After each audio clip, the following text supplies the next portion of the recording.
Samajwadi party के नेता उदयवीर सिंह जी हमारे साथ हैं। सर, आज आपकी पार्टी से निकाले जाने के बाद तीनों विधायकों को असंबद्ध कर दिया विधानसभा अध्यक्ष ने।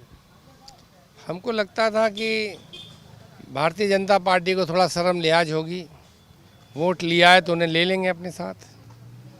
थोड़ी बहुत नैतिकता और जो बड़ा बड़ा आदर्शों की बात ये तीनों लोग कर रहे थे, प्रतिदिन ही आप लोग के चैनलों पे छाए हुए थे। शायद ये कुछ शर्म करके जिस पार्टी से चुन के आए हैं उसके खिलाफ बोलने से पहले इस्तीफ़ा दे देंगे। जनता से चुन के आए, जनता में जाएंगे नए सिंबल के साथ।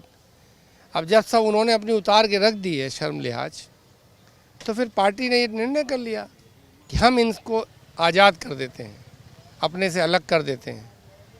अब जो उनके मलाल हैं, उनके जो ये था कि हम लोग फंसे हुए हैं, अब वो आज़ाद हो गए। राजनीति खुल के करें, छुप छुप के चोरी से क्यों करें। हर जगह लिखें सपा विधायक बैठे हों तो सपा विधायकों में, और काम करें भारतीय जनता पार्टी का, दलाली बट्टा करें सरकार से। तो इसलिए समाजवादी पार्टी ने उन्हें अपनी पार्टी से अलग करके आज़ाद कर दिया। वो जहाँ जाना चाहें जाएं। बिहार में चुनाव चल रहे हैं, होने वाले हैं, और आप लोग चुनाव आयोग के खिलाफ बड़ा मोर्चा खोले हुए हैं। पूरा विपक्ष, सत्ता पक्ष के लोग कह रहे हैं कि चुनाव हारने लगते हैं तो इस तरह का प्रोपगंडा पहले तैयार करते हैं। कोई चुनाव पीछे करने के लिए तो कह नहीं रहा।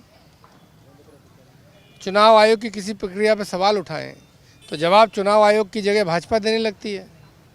तो इसका मतलब भाजपा खुद ही स्वीकार कर रही है कि वो करा रही है सब चुनाव आयोग से। भाजपा को क्या दिक्कत है?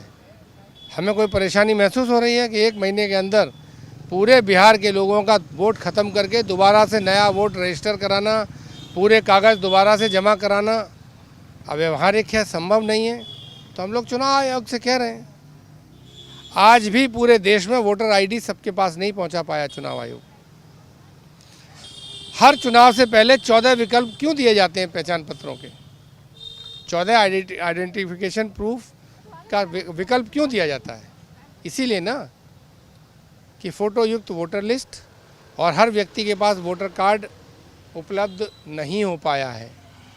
चाहे इसमें वोटर की गलती रही हो, चाहे किसी की गलती रही हो, लेकिन व्यवहारिक रूप से संभव नहीं हुआ। इतने खराब ट्रैक रिकॉर्ड के बाद यह चुनाव आयोग ये कह रहा है कि हम 1 महीने के अंदर सारा SIR करके, पूरा स्पेशल इंटेंसिव रिव्यू करके, सब वोटों को दोबारा से चिन्हित करा के, सारे पेपर जमा करा के पूरा कर देंगे। तो ये विश्वास करने योग्य बात नहीं है। अब भाजपा को अति विश्वास है तो क्यों है? ये जवाब तो भाजपा से बनता है। सवाल ये था कि शराब की दुकानों का प्रमोशन हो रहा है और स्कूल बंद किए जा रहे हैं। ये यहाँ पर पोस्टर लगाए गए, इसके सवाल आप लोग खड़े कर रहे थे। आज एक पोस्टर लगाया गया मुख्यमंत्री आवास के बाहर। वहाँ पे कहा गया कि बहुत सारे हम लोगों ने विद्यालय खोले, अटल आवासीय विद्यालय, तमाम तरह के विद्यालय। आप लोग जो है वो चश्मा उतारिए, फिर देखिए। कौन से विद्यालय की स्कीम भारतीय जनता पार्टी लेके आई है ये बताइए। जो नाम लिखते हैं खाली नाम ही तो बदले हैं। ये आवासीय विद्यालय तो पहले से थे, वही तो स्कीमें हैं पुरानी।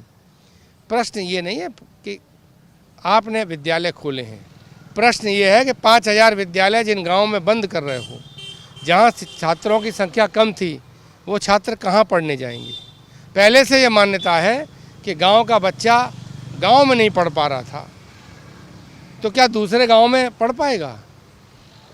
भारत एक कल्याणकारी राज्य है। संविधान कहता है कि शिक्षा, रोजगार, स्वास्थ्य, पोषण, ये सारी व्यवस्था करना राज्य की जिम्मेदारी है।